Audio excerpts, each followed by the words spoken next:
Hello అండి, నేను ఇక్కడ కుండలో ఉప్మా చేయాలనుకున్నాను. కుండ పెట్టేసి కొంచెం నెయ్యి, కొంచెం నూనె వేసుకొని ఆవాలు, జీలకర్ర, శనగపప్పు వేసేసుకొని వేయించుకుంటున్నాను.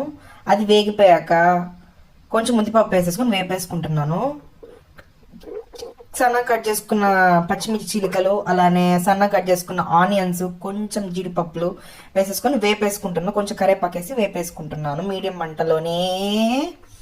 లైట్ అండ్ బ్రౌన్ కలర్ రాగానే ఒక కప్పు నేను బన్సీ రవ్వ తీసుకున్నాను. బన్సీ రవ్వను, బాంబే రవ్వను, ఏదో ఒకటి అంటారు. బన్సీ రవ్వ అని ఉంది ప్యాకెట్ పైన.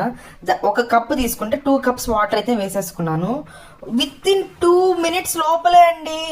అసలు కుండలో కూడా ఎంత ఫాస్ట్గా ఉడికిపోయిందంటే, కడాయిలో అలాగా ఉడికిపోయింది అనుకోండి, కొంచెం మాడిపోయింది అనుకోండి. తాలింపు అంతకు ముందు ఇంట్లో తిన్నోళ్ళు మాట చెప్పలేదు. నేను మళ్ళీ తిన్నాక నాకు తెలిసింది మాడిపోయిందని.